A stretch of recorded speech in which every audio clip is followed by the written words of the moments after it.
Bismillahirrahmanirrahim. Assalamualaikum warahmatullahi ta'ala wabarakatuh.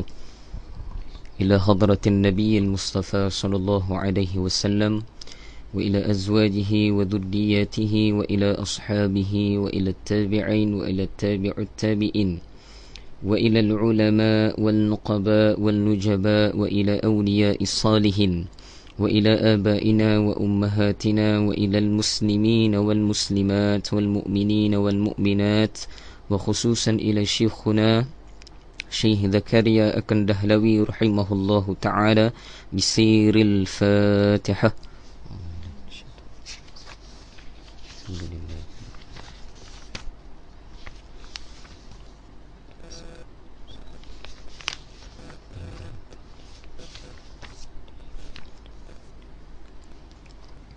إن الحمد لله نحمده ونستعينه ونستهديه ونستغفره ونؤمن به ونتوكل عليه ونعوذ بالله من شرور أنفسنا ومن سيئات أعمالنا من يهده الله فلا مضل له ومن يضلله فلا هادي له نشهد أن لا إله إلا الله وحده لا شريك له ونشهد أن سيدنا ونبينا ومولانا وحبيبنا وطبيبنا وإمامنا محمدا عبده ورسوله لا نبي بعده اللهم صل وسلم على نور أنوار وسير أسرار وترياك الأغيار ومفتاح باب اليسار سيدنا ومولانا محمدا المختار وآله أطهار وأصحابه الأغيار عدد نعم الله وإفضاله. فقال سبحانك لا علم لنا إلا ما علمتنا إنك أنت العليم الحكيم. فقال رب اشرح لي صدري ويسر لي أمري واحلل عقدة من لساني يفقه قولي.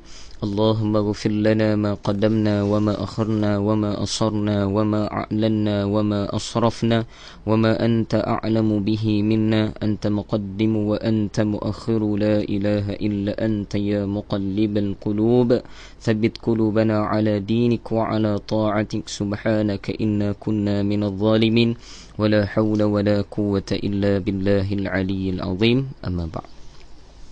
Ashabul fadilah, para alim ulama, para asatizah, para tuan-tuan guru yang saya muliakan, bunda saya di sebelah ni, semoga Allah Subhanahu wa taala memberi afiah, Allah memberi ketenangan dalam kehidupan, Allah mempermudahkan segala urusan, dan juga keluarga saya di hadapan ni, dan juga sidang pendengar dan penonton di Facebook Live Madrasah Ar-Raudah.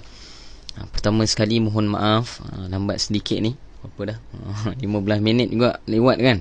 Mohon maaf, hari cuti biasalah. Terima kasih sebab menunggu. Mungkin ada yang menunggu. Alhamdulillah, pertama sekali syukur pada Allah Subhanahu wa taala atas kasih sayang daripada Allah Subhanahu wa taala. Allah masih pilih kita lagi untuk duduk dalam majlis ilmu agama Allah Subhanahu wa taala ni. Tambah pula selepas waktu subuh ni adalah waktu yang kebanyakannya beratlah. Tapi insya-Allah bulan Ramadan ni tak berat bagi kita. Maka para ulama kata bila kita bermujahadah untuk mendapatkan sesuatu perkara, lebih-lebih lagi perkara yang berkaitan dengan agama Allah Subhanahu wa taala, maka Allah Subhanahu wa taala akan mempermudahkan setiap urusan kita. Allah firman dalam Quran, walladzina jahadu fina lanahdiyannahum subulana. Barang siapa yang bersusah payah di jalan kami, walladzina jahadu fina, di mana di jalan kami, menuntut ilmu pun di jalan Allah Subhanahu wa taala, lanahdiyan lahum subulana, maka akan dibukakan bagi mereka ini pintu jalan-jalan. Para ulama bahas jalan-jalan ni apa? Secara jamaknya jalan-jalan ni perbagailah. Allah akan mudahkan bagi kita jalan rezeki kita, jalan kehidupan kita. Berbagai-bagai jalan Allah akan mudahkan, dengan syarat kita bersusah payah di jalan Allah Subhanahu wa taala. Susah payah mengikut kepada individu tadi. Kata guru kami, ada yang orang mungkin lepas subuh ni mudah bagi dia. Ada orang yang lepas subuh ni mujahadah bagi dia. Mungkin kebiasaan seumur hidup dia tidak pernah duduk kuliah subuh. Contoh, insya-Allah lah kat sini tak ada kan. Tapi mujahadah dia nak duduk ni. Tambah pula tak ada orang tengok dia kat rumah ni, tengok live je kan. Boleh tengok sambil baring kan, sambil menggaul tu ini pun boleh. Sebab tak ada orang tengok akan, tapi dia bermujahadah di jalan Allah. Dikira bahawa mereka ini bermujahadah, janjinya lanahdiyan lahum subulana. Bagi mereka ini akan dibukakan jalan-jalan baginya. Jalan-jalan apa? Kemudahan pada setiap urusan yang dia akan lakukan. Jadi alhamdulillah, hari ini kita nak baca masih lagi membahaskan tentang hadis-hadis berkaitan dengan kelebihan Ramadan dan khusus untuk Lailatul Qadar. Cuma pada hari ini ni, hari cuti ni, saya mungkin boleh ke bahas panjang sikit? Saya minta maaf lah, sebelum ni janji setengah jam je. Makin lama makin meningkat, 40 minit, 50 minit kan. Kadang-kadang nanti pergi sejam, pergi 2 jam. Biasalah tu. Minta orang kata apa, dipermudahkan insya-Allah. Mohon maaf lah kalau terlajak waktu. Ya, alhamdulillah. Ini satu hadis baginda Nabi SAW yang menerangkan berkenaan dengan mereka yang berpuasa. Bagi mereka yang berpuasa yang hendak mendapatkan malam yang istimewa, yakni malam Al-Qadar ataupun Lailatul Qadar, maka para ulama sebut dia kena jaga berapa perkara. Maka di dalam beberapa hadis di dalam kitab Fadailur Ramadan ini, Syekh Zakaria ada mendatangkan beberapa hadis baginda Nabi SAW sebagai panduan untuk dijadikan sebagai panduan untuk diri kita semua, untuk kita ikut setiap apa yang ditertibkan oleh Syekh Zakaria akan Dahlawi. Pertama, melalui hadis baginda Nabi SAW. Qala musannif rahimahullahu ta'ala, nafa'ana bihi wa bi'ulumihi fid darain amin, ila an qala an Abi Hurairah radhiyallahu anhu anin Nabiy sallallahu alaihi wasallam qala rubba sha'imin laysa lahu min siyamihi illa al-ju' wa rubba qa'imin laysa lahu min qiyamihi illa as-sahr. Rawahu Ibnu Majah wan Nasa'i wa Ibnu Khuzaimah fi sahihi wal Hakim. Daripada Sayyidina Abu Hurairah radhiyallahu anhu, beliau berkata bahawa Rasulullah sallallahu alaihi wasallam telah bersabda, betapa ramai daripada kalangan orang yang berpuasa yang tidak mendapatkan apa-apa daripada puasanya kecuali lapar dan dahaga. Ataupun dari riwayat ni hanya menyebut kecuali lapar. Dan betapa ramai orang yang beribadat malam yang tidak mendapat apa-apa daripada ibadatnya kecuali berjaga malam. Allahu Akbar. Ni Nabi sebut. Betapa ramai di kalangan kita, kata Nabi, yang berpuasa pada siang hari tapi dia tidak mendapatkan apa-apa ganjaran ataupun apa-apa manfaat, lebih-lebih lagi manfaat akhirat, melainkan Nabi sebut lapar saja. Di sini kata guru kami, lapar ini didatangkan sekali dengan dahaga. Maka para ulama sebut juga, di dalam mensyarahkan perkara ini juga, Nabi sebut pada kita apa? Ada betapa ramai juga di kalangan kita yang beribadat malam akan tapi tidak mendapatkan apa-apa ibadatnya kecuali berjaga malam sahaja. Kita dengar dulu syarah daripada Syekh Zakaria. Ada beberapa pendapat ulama dalam menjelaskan hadis ini. Pertama, yang dimaksudkan di dalam hadis di atas adalah orang yang berpuasa sepanjang hari tetapi berbuka dengan sumber harta yang haram. Ni pandangan ulama.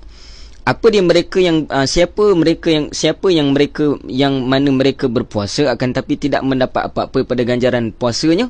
Yang pertama, kata Syekh Zakaria, mereka berpuasa kemudian mereka berbuka dengan sumber harta yang haram. Ni jelaslah.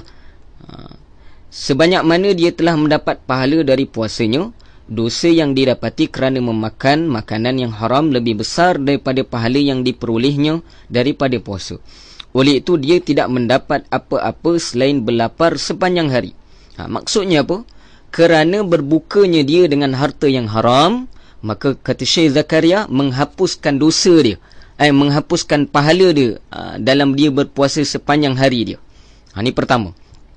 Kedua, seseorang yang berpuasa tetapi sentiasa terlibat dengan perbuatan mengumpat. Ini pun penting. Mengumpat. Iaitu kenyataan terperinci tentangnya akan diterangkan. Selepas ini kita akan baca keterangan tentang mengumpat ni, apa yang disebut dengan mengumpat oleh Syekh Zakaria. Ketiga, seseorang yang tidak menjaga dirinya daripada dosa dan sebagainya semasa berpuasa. Para ulama sebut, Syekh Zakaria kata 3 benda yang menghilangkan pahala puasa. Pertama, dia berbuka dengan harta yang haram. Yang kedua, dia memperbanyakkan, baginya patut banyak zikir, tapi dia memperbanyakkan mengumpat pula. Dia mengumpat pada waktu berpuasa ini. Tengah duduk-duduk pun sempat lagi mengumpat cerita pasal orang lain kan. Para ulama sebut ini pun menghilangkan pahala puasa dia. Dan yang ketiga, dia melakukan, dia tidak menjaga diri dia daripada dosa. Ini kita akan syarahkan lebih panjang pada hadis yang seterusnya insya-Allah. Kemudian sabdaan Nabi SAW adalah jami' ataupun jama'. Maksud dia apa? Lafaznya sedikit tetapi membawa maksud yang luas. Walaupun hadis ini pendek, tapi makna dia sangat luas. Kalau kita tengok dalam syarah ni, hampir daripada 5 ke 6 muka surat.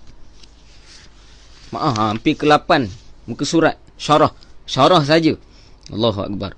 Semua pendapat dan perkara di atas serta sabdaan-sabdaan baginda SAW yang lain termasuk dalam maksud tersebut. Demikian juga dengan berjaga malam. Sepanjang malam berjaga beribadat, tetapi untuk bersuka-suka telah mengumpat sedikit atau melakukan juga apa-apa perbuatan yang jahil ataupun yang bodoh. Dalam syarah ni tulis bodoh lah, atau yang kurang cerdik yang lain, sehingga semua pahala berjaga malam untuk beribadat itu menjadi sia-sia. Para ulama sebut juga kata Syekh Zakaria, bila dia berjaga malam pun dia mengumpat juga para ulama kata menghapuskan pahala dia berjaga malam. Dan juga dia melakukan perkara yang sia-sia pada malam hari tadi. Dan dibahas oleh para ulama melihat pada kuantiti. Kalaulah jumlah dosa yang dilakukan lebih banyak, maksud jumlah yang dia lakukan, macam mana tahu jumlah dosa tadi?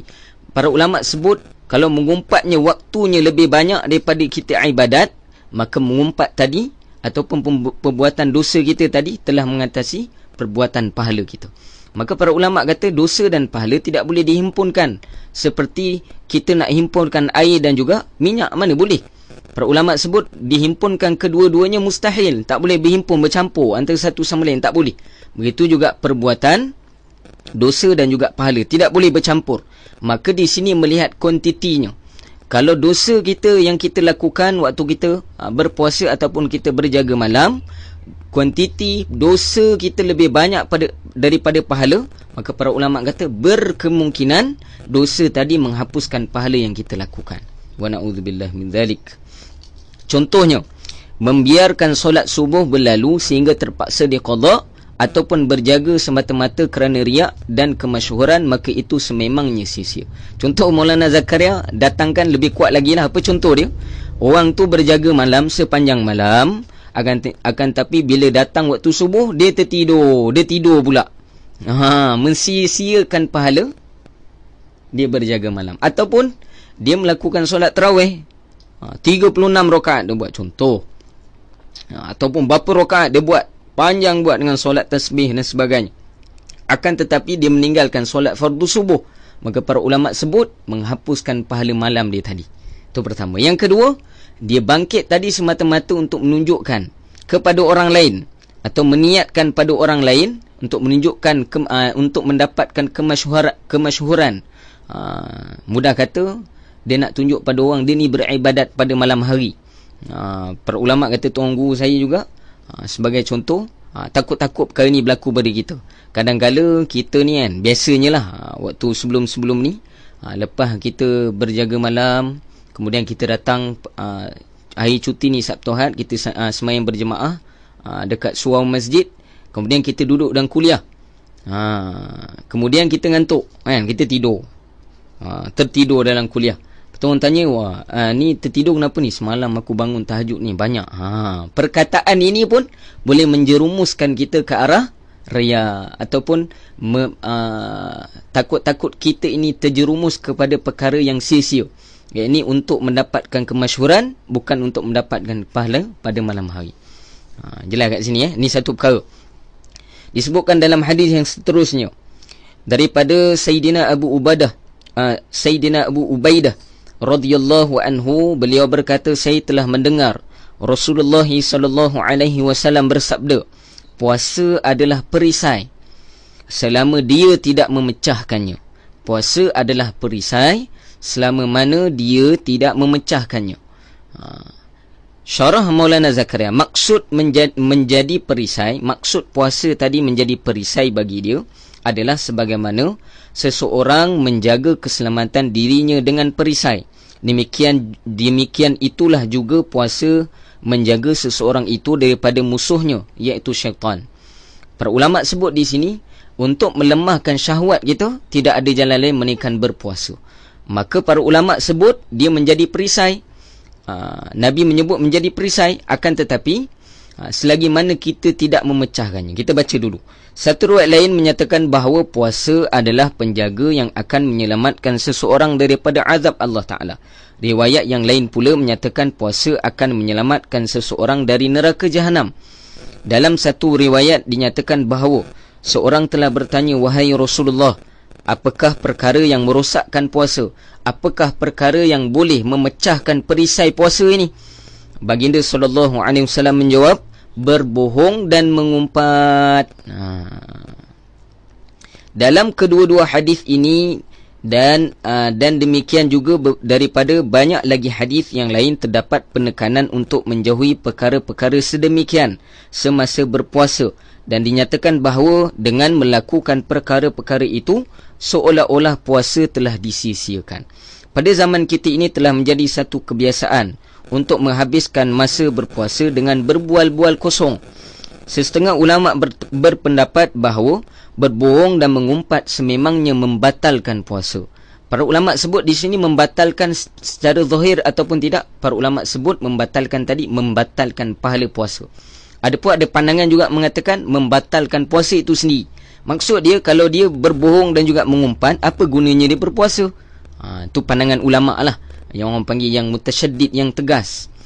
Maka kita kena jauhkan perkara ini. Di sisi mereka, kedua-dua perkara ini adalah sama dengan makan dan minum dan lain-lain perkara yang boleh membatalkan puasa. Walaupun kebanyakan ulama berpendapat bahawa puasa tidaklah batal, tetapi tiada sesiapa pun yang menafikan bahawa dengan melakukan perbuatan-perbuatan itu, keberkatan puasa terus-menerus hilang. Ini musyarakah hadis pertama tadi juga. Maksud dia apa? Dengan kita tidak menjaga lidah kita, yang mana lidah kita ni kebiasaannya melakukan dua perkara. Apa dia disebut oleh Syekh Zakaria kat sini? Pertama mengumpat, yang kedua berbohong. Pertama mengumpat, yang kedua berbohong. Kadang-kadang cerita tu tak ada pada kita pun, kan? Kita nak seronok cerita dengan orang, kita pun tambah lauk. Kata orang muda lah, tambah lauk ni menokok tambahkan cerita supaya cerita tu lebih sedap. Maka para ulama kata di sini juga dikira sebagai kebohongan yang boleh menyebabkan kita ini terbatal pahala puasa kita. Ni kena jaga. Para masyayikh menulis 6 perkara sebagai adab ketika berpuasa. Masyayikh ni siapa? Para ulama. Kebanyakan daripada para ulama menuliskan ada 6 perkara. Secara kesimpulannya ada 6 perkara dalam menyatakan pada adab ketika kita berpuasa. Pertama, menjaga penglihatan daripada memandang sesuatu yang tidak patut. Sehingga dikatakan bahawa seseorang itu jangan memandang isterinya pun dengan syahwat. Ni tinggilah ni. Maksud dia apa? Perkara yang tidak patut ni, walaupun memandang isteri kita yang halal untuk kita, kan, tapi ketika waktu berpuasa kita memandangnya dengan syahwat, itu juga boleh membatalkan pahala puasa kita. Ni bahas ulama. Allahu Akbar. Apatah lagi perempuan yang bukan mahram. Kalau melihat isteri dengan syahwat pun tak boleh, apatah lagi melihat perempuan yang bukan mahram. Sama juga bagi wanita. Bukan saja dia tak boleh tengok suami dia dengan syahwat, tetapi para ulama sebut kalau yang bukan mahram baginya, yang ajnabi baginya pun, bukan adabi, ajnabi. Adabi tu nama brand, brand cokodok. Ajnabi ni yang bukan mahram dengan kita. Para ulama kata disebut juga oleh Syekh Zakaria boleh membatalkan pahala puasa kita. Kemudian demikian juga janganlah memandang tempat-tempat yang melalaikan dan yang tidak harus. Nabi SAW bersabda, penglihatan adalah satu daripada anak-anak panah syaitan. Sesiapa yang menjaga penglihatan kerana takutkan Allah, maka Allah Ta'ala akan mengurniakannya cahaya keimanan yang dapat dirasakan kemanisan dan kelazatannya di dalam hati. Ahli sufi menafsirkan sesuatu yang tidak patut dipandang sebagai apa sahaja perkara yang boleh mengalihkan tumpuan hati daripada Allah Ta'ala lalu bertumpu ke arah lain. Ni yang tinggilah. Maksud dia apa? Bila kita menjaga mata kita ini, apa ganjaran yang Allah Ta'ala akan beri? Allah akan bagi halawatul iman. Halawatul iman. Kemanisan dalam keimanan kita. Dan dibahas para ulama' bagaimana nak rasa kemanisan iman ni melalui jalan apa? Kita akan rasa manis dalam ibadat kita kepada Allah Ta'ala. Kenapa kita berat nak buat amalan? Para ulama' sebut kebanyakannya kita tidak menjaga pandangan kita. Itu pertama. Sebab apa Nabi sebut jelas? Kalau kita baca dalam kitab Penawar Bagi Hati, kitab tasawuf, para ulama' sebut mata ini pandangannya terus jatuh ke dalam hati. Dia seumpama panahan syaitan yang terus terjun pada hati kita. Maka para ulama' sebut dengan pandangan ini boleh menghilangkan kemanisan terhadap ibadat kepada Allah Subhanahu Wa Ta'ala. Ni berat ni perkara ni. Maka para ulama' sebut setiap pada kita, walaupun diri saya sendiri, para ulama' sebut setiap pada kita kena jaga pandangan kita untuk kita mendapat kemanisan dalam ibadat kepada Allah Subhanahu Wa Ta'ala. Syekh Maulana Ashraf Ali Thanwi rahimahullahu ta'ala bab pada menyatakan menjaga penglihatan saja, dikeluarkan satu kitab, satu risalah. Bab jaga pandangan je, punya banyak syarah dia. Dalam tu memang detail dibahaskan bagaimana menjaga pandangan. Apa yang dikatakan panah-panah syaitan itu yang boleh menjerumuskan kita ini untuk berat melakukan ibadat. Antara secara umum yang disebut oleh Syekh Zakaria di sini apa dia? Bila kita tidak menjaga pandangan kita, kita melihat pada perkara-perkara yang haram di sisi Allah Subhanahu Wa Ta'ala. Terutamanya melihat pada mereka yang bukan mahram bagi kita. Maksud melihat di sini adalah melihat dengan pandangan syahwat. Itu pertama. Yang kedua, menjaga lidah daripada berbohong. Pertama. Yang kedua, mengumpat. Yang ketiga, bercakap sia-sia. Yang keempat, bercakap kotor. Cakap kotor apa dia? Makian dan sebagainya. Kemudian bergaduh dan seumpama dengannya. Ini perkataan-perkataan yang mendatangkan kepada perkara yang tidak baik. Maka para ulama' sebut di sini, dia juga boleh membatalkan pahala puasa itu. Dalam hadis riwayat Imam Bukhari dikatakan bahawa puasa adalah perisai bagi seseorang itu. Maka orang yang berpuasa janganlah mengatakan sesuatu yang keji, ejek mengejek dan bergaduh. Jika ada orang yang memulakan pergaduhan, maka katakanlah kepadanya, saya sedang berpuasa. Ni sunnah. Kalau orang nak ajak gaduh dengan kita, ni biasalah kadang-kadang puasa ni, macam saya sebut dululah, angin ni berkumpul daripada perut, daripada dada, daripada belakang, satu badan angin, semua kumpul kat kepala. Sebab tu orang kurang makan ni, para ulama' sebut dia bukan kurang makan. Bila perut kosong ni lebih mudah untuk mendatangkan kemarahan. Tak percaya cuba buat. Tengah lapar-lapar orang cek pasal pula dengan kita kan. Memang mengundang padah. Para ulama' sebut bila perkataan yang kotor keluar daripada mulut kita, daripada lidah kita, maka ia menjadi hukum di dalam agama. Maksud menjadi hukum tadi, dia boleh membatalkan pahala puasa itu. Dan sunat bagi kita, sunnah, bukan sunat saja, sunnah bagi kita, apabila orang ajak bergaduh dengan kita ataupun memulakan suatu perkara, maka sunat bagi kita untuk bercakap, aku sedang berpuasa. Dengan maksud apa? Bukan sahaja mengingatkan dia, tapi sebenarnya mengingatkan kita yang kita ini sedang berpuasa. Walaupun dimulakan oleh orang lain, janganlah kita terlibat sama. Ni kata Syekh Zakaria. Jika dia itu seorang yang bijak, seorang yang bijak pandai, maka katakanlah kepadanya bahawa saya sedang berpuasa. Kalau dia seorang yang kurang bijak dan tidak boleh memahami, maka katakanlah pada hati sendiri, kamu sedang berpuasa, tidak patut terlibat dalam perkara yang sia-sia.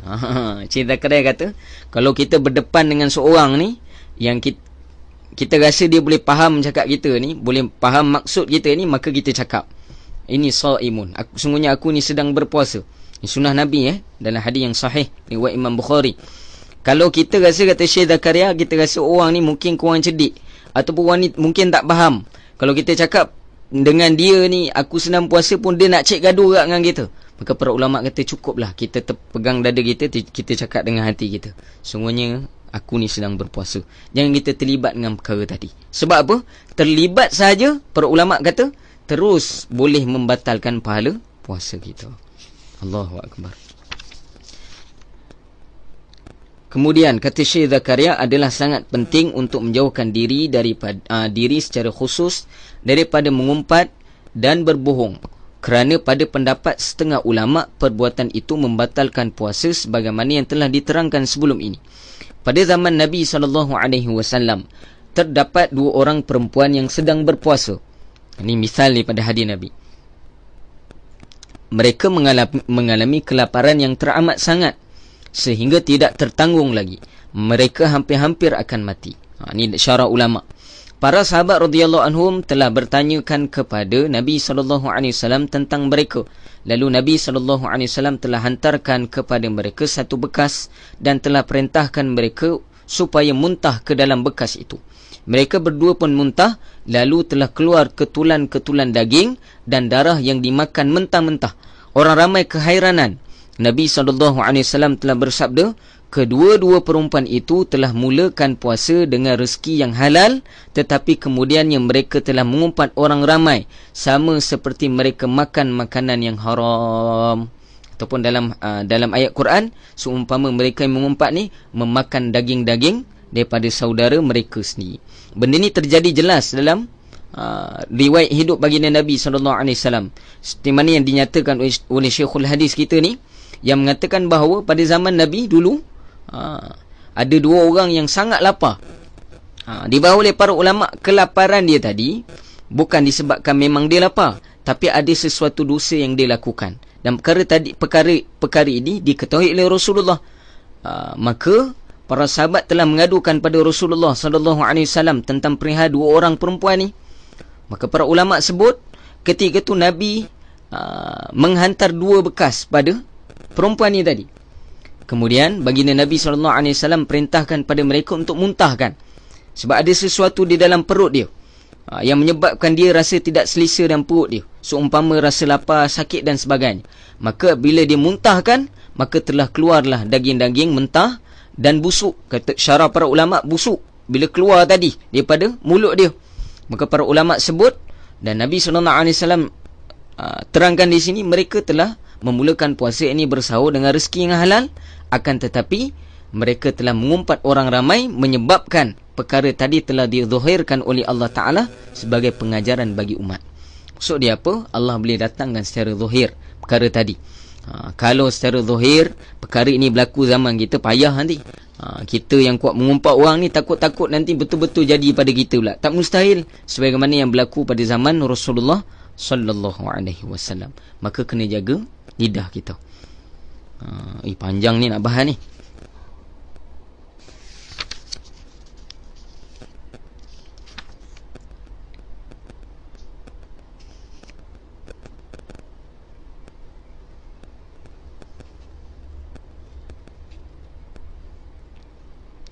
Kemudian Nabi SAW telah ditanya oleh seseorang, apakah itu mengumpat? Baginda SAW bersabda, bercakap tentang sesuatu yang tidak disukai oleh seseorang di belakangnya. Apa maksud mengumpat? Bercakap sesuatu tentang orang tu di belakang orang ni tadi. Kalau orang tu tahu, maka dia akan marah, tak suka tentang perkara tadi. Maka itulah dikira mengumpat, walaupun perkara tadi adalah benar. Okey. Penyual tadi bertanya lagi, bagaimana kalau perkara yang diperkatakan itu sememangnya ada padanya? Baginda SAW menjawab, itulah mengumpat. Kalau ia sememangnya tidak ada, maka itu adalah fitnah. Maksud dia apa? Bercakap pasal orang ni, sama ada benda tu betul ataupun tidak di belakangnya, tetap dua-duanya salah. Kalau benda tu betul, itulah dikira mengumpat. Kalau benda tu tak betul, ia dikira fitnah. Al-fitnah asyaddu minal qatl. Dan Quran Allah sebut, ataupun dalam ayat lain, al-fitnah akbaru minal qatl. Fitnah ini lebih berat daripada membunuh. Dan dalam ayat yang lain Allah Ta'ala sebut, fitnah ini juga lebih besar daripada membunuh. Maka para ulama sebut membunuh ni apa? Dengan maksud membunuh apa? Dia telah membunuh, pertama, akhirat dia. Yang kedua, dia telah membunuh sangkaan orang lain terhadap orang ni tadi. Membunuh karakter orang ni. Maka para ulama kata, Mengumpat sememangnya diharamkan dalam agama Allah, dan juga itu kalau perkara benar. Para ulama sebut kalau perkara tadi tidak benar, maka ia dikira sebagai fitnah. Bukan mengumpat, tadi fitnah. Fitnah berkata tentang perkara yang tidak ada pada seorang tadi. Itu dikira fitnah, maka fitnah ini dosanya lebih besar daripada, seolah-olah lebih besar pada perkara membunuh. Dapat semua kemudian Nabi SAW ditakkidkan lagi dengan hadis baginda Nabi. Sekali Nabi SAW telah lalu berdekatan dua buah kubur. Baginda SAW telah bersabda, mereka berdua sedang mengalami azab kubur. Seorang daripadanya kerana mengumpat, dan seorang lagi kerana tidak berjaga-jaga ketika beristinja, yakni ketika mereka hendak membuang air. Dalam riwayat kata guru kami, dia tidak istibrar, yakni berdehem bagi lelaki. Tidak berdehem, tidak menjaga kebersihan, tak cuci betul-betul ketika istinja, membersihkan kubur dan dubur dia. Maka para ulama kata ia boleh mendatangkan kepada seksaan di dalam kubur. Dan ada lagi seorang ni, kata Nabi, dia diseksa dengan sangat hebat. Kerana apa? Kerana dosa mengumpat orang lain. Maka para ulama sebut kedua-dua perkara tadi adalah dilarang sama sekali, lagi-lagi sedang kita berpuasa. Perkara ketiga yang perlu diambil berat oleh orang yang berpuasa ialah penjagaan telinganya. Setiap perkara yang dibenci, yang haram untuk diperkatakan dan dikeluarkan oleh lidah, maka haram juga untuk memasang telinga mendengar perkara itu. Para ulama sebut, kita duduk dalam majlis orang mengumpat, kita dengar, pun terkira termasuk sama dengan mereka yang mengumpat. Dapat? Saya ringkaskan. Yang keempat, perkara keempat ialah menjaga segala anggota badan yang lain, seperti menjaga tangan daripada memegang sesuatu yang haram, menjaga kaki daripada berjalan ke arah sesuatu yang haram, dan demikianlah dengan anggota-anggota badan yang lain. Begitulah juga sewaktu berbuka, perut hendaklah dijaga daripada benda-benda yang syubhat. Maka para ulama kata Syekh Zakaria, perkara keempat kena jaga apa? Anggota lain selain pada mulut, mata dengan telinga. Para ulama sebut kenapa diasingkan anggota ini. Para ulama sebut sebab setiap anggota ini ada dosa yang khusus dilakukan. Mulut berbohong dan mengumpat. Mata melihat perkara yang haram secara khusus, yakni dengan syahwat dan sebagainya. Telinga pula mendengar secara khusus perkara yang haram. Maka bagi tubuh lain juga, kebanyakannya beratlah bagi tubuh lain ni, para ulama sebut tak selalu melakukan tidak selalu melakukan perkara yang menyebabkan datangnya pembatalan dalam pahala puasa kita. Akan tapi kata Syekh Zakaria, perlu juga kita jaga setiap anggota yang lain. Dan perkara yang kelima adalah pada masa berbuka, janganlah makan terlalu banyak sehingga memenuhi perut, walaupun daripada harta yang halal. Kerana dengan berbuat demikian, tujuan sebenar berpuasa terluput. Tujuan berpuasa ialah untuk mengurangkan kekuatan syahwat dan sifat kehaiwanan, serta menambahkan kekuatan rohani dan sifat kemalaikatan. Sifat kehaiwanan ni maksud dia apa dekat sini? Menturuti hawa nafsu. Kita nak ubah sifat ini kepada sifat seperti para malaikat, yang ini dengan sifat ketaatan. Maka bagaimana cara dia? Para ulama ajarkan untuk kita berpuasa. Maka maksud puasa, dia akan terluput apabila kita makan terlampau banyak ketika berbuka. Dan para ulama juga sebut, mereka yang banyak makan ketika berpuasa, ketika berbuka ini, kebanyakannya juga berat untuk bangun pada malam hari. Sebab apa berat nak bangun malam hari? Sebab waktu berbuka makan terlampau banyak, walaupun daripada harta yang halal. Maka para ulama sebut, sebab tu kita nak bezakan. Kita makan ni seumpama kita qada balik ni. Makan tengah hari sarapan, makan tengah hari, makan petang minum petang, kemudian makan malam, semua himpun 4 jenis makan ni ataupun 6 kali makan ni himpun dalam berbuka. Maka para ulama sebut seumpama kita ini seakan-akan tidak berpuasa lah, semua dihimpunkan dalam buka. Maka perkara tadi mendatangkan mudarat pada kita. Mudarat apa? Kita susah untuk bangun malam hari. Dapat cerita ni panjang ni bab ni. Dan yang keenam adalah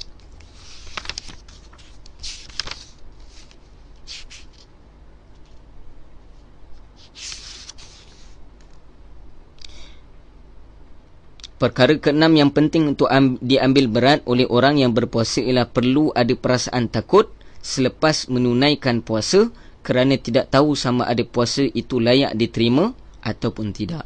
Ni yang keenam. Kena rasa dalam diri kita ni lemah. Ni adab yang keenam. Kita lemah, mungkin kita tak dapat jaga mulut kita. Kita tak dapat jaga penglihatan kita. Kita tak dapat jaga pendengaran kita. Kita tak dapat jaga tubuh badan kita. Dan kita tak dapat jaga ketika waktu kita berbuka. 5 adab yang bawah tadi. Yang maksud dia 5 adab yang sebelum ni tadi kita tak dapat jaga. Maka para ulama kata adab yang keenam kita kena rasa walaupun kita mampu melakukan kelima-lima adab yang sebelum ini, maka adab yang keenam kita kena rasa walaupun kita melakukan adab ini masih lagi tidak sempurna pada ketaatan pada adab yang dinyatakan oleh Syekh Zakaria ini. Ini tanda tawaduk. Para ulama sebut bagi mereka yang merasakan diri dia, ini juga menyatakan pada iman. Nabi sebut dalam hadis, al-iman baina khauf wa raja. Iman ni di antara takut dan harap. Maka para ulama sebut di antara takut dan harap ni apa? Iman ini apabila kita melakukan ketaatan, para ulama sebut kita mengharapkan ganjaran daripada Allah Subhanahu wa taala, itu dinamakan sebagai tanda keimanan kita. Baina khauf wa raja. Raja ni pengharapan. Dan ketakutan kita ni apa? Kita takut-takut dalam amal ibadat kita ini tidak sempurna, yang menyebabkan boleh datangnya kemurkaan daripada Allah Subhanahu wa taala. Ini 6 perkara yang perlu kita jaga. Pertama tadi kita kena jaga lidah kita. Yang kedua kena jaga penglihatan kita. Yang ketiga kita kena jaga telinga kita. Yang keempat kita kena jaga anggota tubuh yang lain. Termasuklah pemikiran kita kena jaga. Dan yang kelima kita kena jaga apabila keadaan kita berbuka, adabnya kita jangan makan seumpama hari-hari ataupun bulan yang lain. Maksud dia seumpama qada, makan yang banyak dan daripada makanan yang syubhat, yakni makanan yang ragu-ragu akan kedatangannya, yakni daripada sumber yang syubhat, ragu-ragu. Tu adab yang kelima. Dan adab yang keenam, walaupun kita meyakini kita telah mentaati 5 adab yang tadi, kita masih juga perlu rasakan dalam hati kita adab kita kepada Allah. Kita kena rasa bahawa kita ni masih lagi tidak mampu menyempurnakan adab-adab yang telah diceritakan tadi, walaupun kita melakukan adab tadi. Boleh semua insya-Allah. Jelas ke ni? Ini sudah ringkas dah ni. Allah Subhanahu wa taala a'lam. 37 minit. Semoga Allah Subhanahu wa taala menjaga diri kita. Dan para ulama sebut mereka yang menjagakan adab-adab 6 perkara ini, maka dia mudah untuk mendapatkan malam Al-Qadar. Kita dah cerita kelebihan. Sebelum kita cerita tentang penafsiran para ulama tentang bila berlakunya Al-Qadar melalui pengalaman para ulama, nanti kita akan baca. Para ulama sebut kita kena jaga beberapa perkara yang boleh membatalkan pahala puasa kita dan juga pahala kita beribadat pada malam hari. Sebab apa para ulama sebut untuk mudah kita bangun malam, untuk kita mudah dipilih oleh Allah Ta'ala, kita kena jaga adab-adab ketika kita berpuasa dan juga adab-adab ketika kita berdiri malam, yakni sewaktu kita qiyamul lail, kita juga kena jaga adab perkara tadi. Maka para ulama kata 6 perkara ini adalah sangat penting bagi mereka yang berhajat untuk mendapatkan malam Al-Qadar. Wallahu Subhanahu wa taala a'lam. Saya harap semoga Allah Subhanahu wa taala memberi kefahaman pada saya yang menyampaikan ini, dan bagi kita semua yang mendengar ni, pada tuan-tuan yang mendengar semua dan puan-puan yang mendengar ni, semoga Allah Subhanahu wa taala memberikan kuatan pada kita untuk kita menjaga setiap daripada adab ini. Maka memperbanyakkan oleh kita seperti doa yang saya ajarkan sebelum ini, banyak doa. Allahumma a'inna ala zikrika wa syukrika wa husnal ibadatik. Tu kalau jamak, Allahumma a'inni ala zikrika wa syukrika wa husni ibadatik.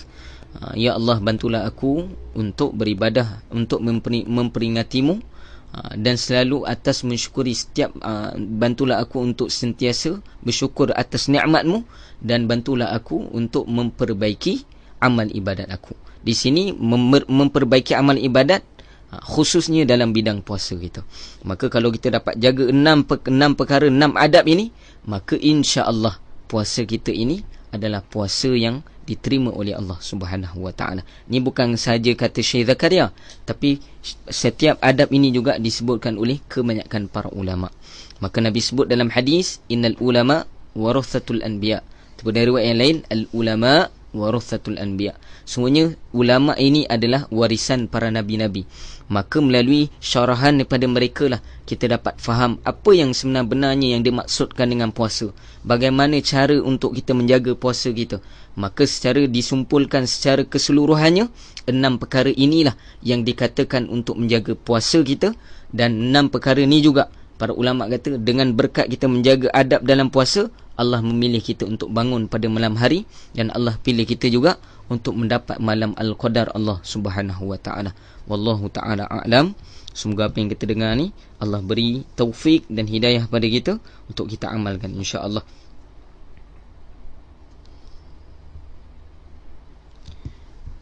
Dan hari ini kita nak kongsikan doa masnun. Doa masnun yang diajarkan oleh baginda Nabi SAW. Semalam kita dah ajar doa kedua, kan? Doa pertama, apabila kita mendapat makanan daripada orang lain, maka sunnah bagi kita untuk mendoakan dia. Dengan doa pertama tu, minta maaf saya tak dapat edit lagi. Yang kedua adalah doa yang semalam. Kalau nak tahu, saya tak perlu ulang lah, tengoklah balik live insya-Allah. Dan kemudian para ulama sebut